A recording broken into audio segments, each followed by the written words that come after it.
It is almost back to school time, and I have finally gathered all of my resources for the upcoming school year. And today I'm going to be sharing with you my curriculum and resource picks for second grade. My name is Erin. I'm a homeschooling mom to 4 kids. This year we have a 9th grader, a 7th grader, a 5th grader, and my youngest is going into 2nd grade. And I will be sharing my picks for all of the other grades coming up, but today I'm going to share with you what we're using for 2nd grade. I will have links to all of these resources in the description below if you're interested in checking any of them out for yourself. This is the 4th time I will have had a 2nd grader, and definitely my perspective on homeschooling has pretty dramatically changed from when the time my oldest was in 2nd grade until now. I've definitely come more into the belief and the line of thinking that the younger ages should start out simple and really be doing a lot of things through play and reading just great books together and that kind of stuff. However, I do feel like as they're getting a little bit older, we need to have a little bit more of a foundation in things like language arts and math primarily. And then really, I kind of think that all of the other stuff is a little bit extra. So anything else that we can get to above math and language arts is bonus, in my opinion. So definitely the bulk of what we are using are things for language arts and math. And then there are some things that we're just going to kind of be doing family style for some of our other subjects. I'm going to go through my pile here. I have quite a few things that we're going to be using for language arts. And the first thing that we are using, we've actually started already over the summer. This is McGuffey's First Eclectic Reader, the Christian School edition. And this is something that my daughter is actually really excited about doing because she is really into Little House on the Prairie right now and has seen Laura and all of the kids using the McGuffey readers while we're watching the TV show. And so she's actually having a lot of fun reading this.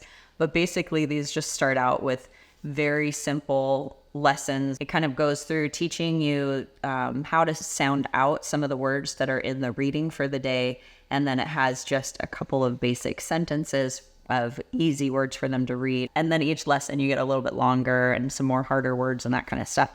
As you get through the book, by the end of the book, they're reading like full page stories. This is something that we will do a little bit of, probably one lesson in this each day. They don't take very long, but they're good just reading practice for the child to be reading aloud to you so you can hear their pronunciation and help them sound out words and that kind of stuff. And then one of the things that she will be doing, which we started last year on level 2, this year we're going to be doing level 3 of Explode the Code. This is something that I absolutely love because kids can do this independently. And so this basically is teaching how to sound out some of the words and different sounds and basically the foundations of reading and spelling, but it's something that they can work on independently, which I love. So I can just kind of give her an assignment of do these 2 pages while I'm working with your brothers on math or that kind of thing. It's all like picture format. It repeats through the different exercises. So once they learn how to do a certain type of exercise, they'll know how to do it for the next time around when they're ready to do it on their own. So they look at the picture really, and then they're circling the correct word, or here they're copying down the letters and then circling the picture that goes along with it. And it works through the same group of words for quite a while. And then later on it goes through showing you just the picture and then them trying to remember how to spell it and write it down on the line. Goes out sounding out like the different sounds. So the first sound, they pick out which one's the first sound, and then the second sound and the last sound in the word, and then they write it on the line. I have used these with, I think, all of my boys when they were about her age, and it's a great foundation in reading and spelling and writing, all of those kind of things combined. I got master books. This is Language Lessons for a Living Education, and I used these with I think all 3 of my boys for a couple of years when they were about this age level. I do feel like this is not enough on its own as far as what they need for a foundation with language arts, which is why we're doing some of these other supplemental things as well. This I'm kind of looking at kind of as our grammar component. It's teaching you things like singular and plural, past tense, present tense. Some of the stuff like these other foundational things don't really go through, so they can kind of learn like contractions and that kind of stuff. So this is more of the grammar component. This does have 5 lessons that you would go through in a week. However, the 5th lesson is spelling, and we're going to be doing something else I'll show you in a second for spelling instead of this. And the lessons are super, super short, which is fantastic.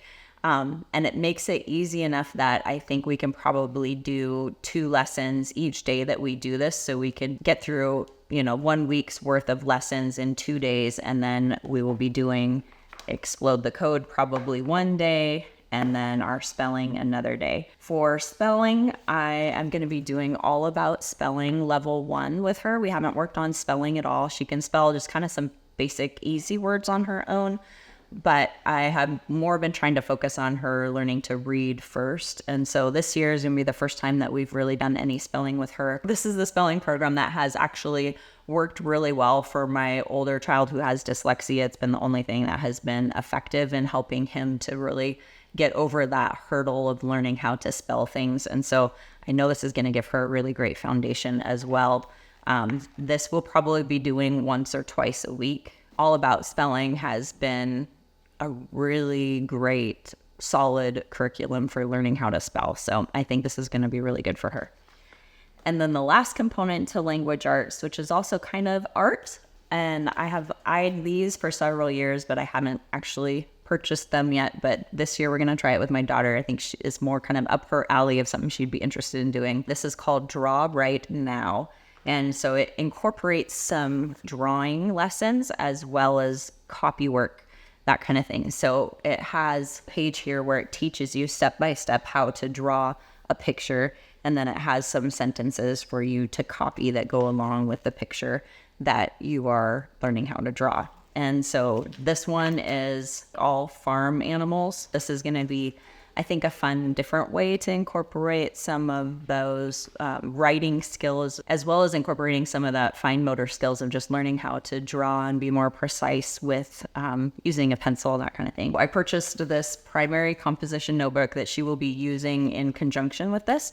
It's basically a blank notebook for them, but it has a blank section at the top, and then it has the primary ruled lines down here for her to do the copy work of the sentences that are in the Draw Right Now. So she can draw her picture up here and then copy the sentences right here, and it has a little spot for her to practice writing the date that she does it. Once we get through this, if we decide we like it and want to do another one, we can purchase the next one and just keep working through this notebook, or use this for some other copy work, maybe copying down some Bible verses. Is also would be great for doing history narrations or science narrations, that kind of thing, where they can draw a picture.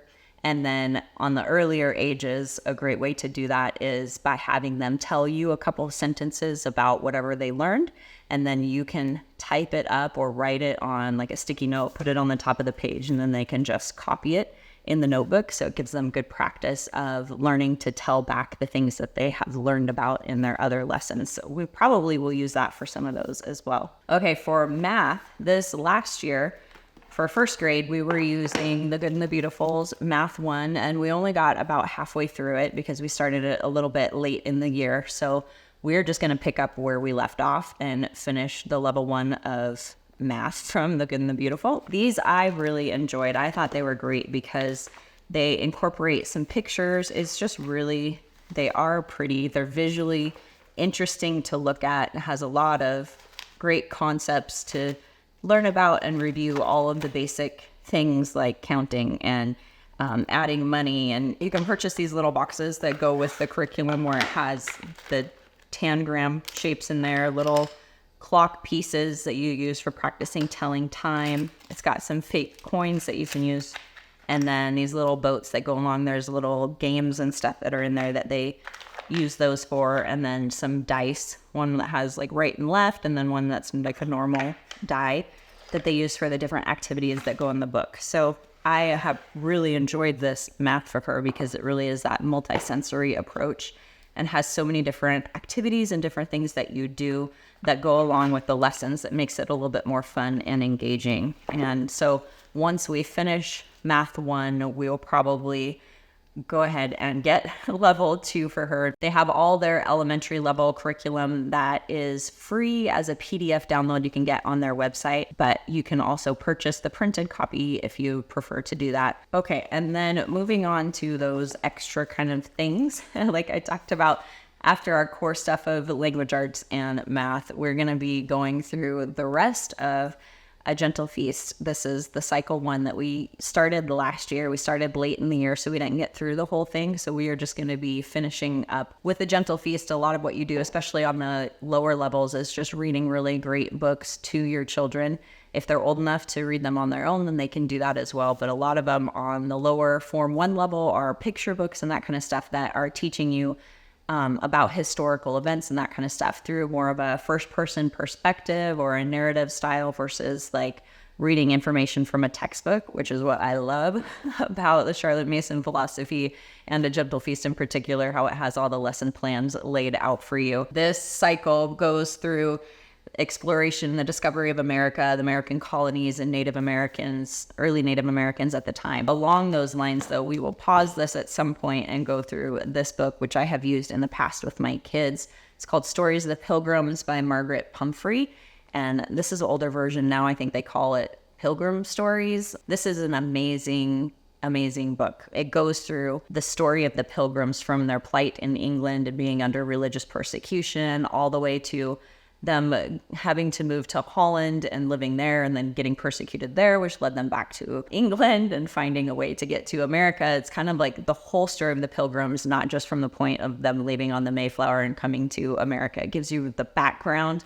of why that happened and why it was important for us to know that kind of stuff. The chapters in here are very short. They're only like 3 or 4 pages, and then a lot of them have some comprehension questions that you can use as discussion once you're done with your reading, just to make sure your kids understand and remember the things that you read about, which is a great kind of, along the Charlotte Mason philosophy, kind of a narration prompt in a way for them to retell back to you what they learned from the story. And so we haven't done Pilgrims in quite a while, so we actually might be doing this in our morning time as a family all together, because I feel like it's great review. And then for science, in the early levels in Charlotte Mason homeschooling, she really puts a big emphasis on nature study, kind of as the science curriculum, so to speak, with the younger levels. And I'm going to be going through Exploring Nature with Children. I bought this several years ago. We had a wild and free nature group, and we did this together as a group, but it was when she was only like 2 at the time,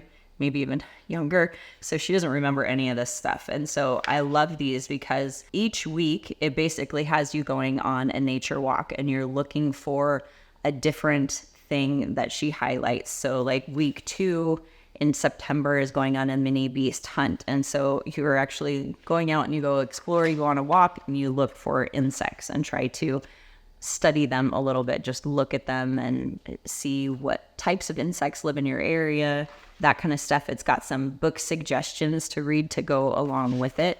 Some activities to do. There's extension activities, that kind of thing. I love how she has this set up to, it's written to start in September, which is normally when school is starting for a normal school year. And then there's 4 lessons for each month. And so it works out great that she has it kind of written that the thing that you're going to be looking for on your nature walk is something that's kind of like at your hands during that time of year. Using this was really fun with my boys. And so I'm excited to get outside again at least once a week with the kids and go for a walk and explore the creation around us. So there you have it. Those are our picks for 2nd grade for this upcoming school year. If you're interested in hearing what I chose for our 5th grade, 7th grade, or 9th grader, make sure you subscribe and turn on that notification bell. I'm going to have videos coming up about those very shortly as well. I hope you enjoyed this video. If you did, please hit that thumbs up button and I will see you next time. Thanks for watching.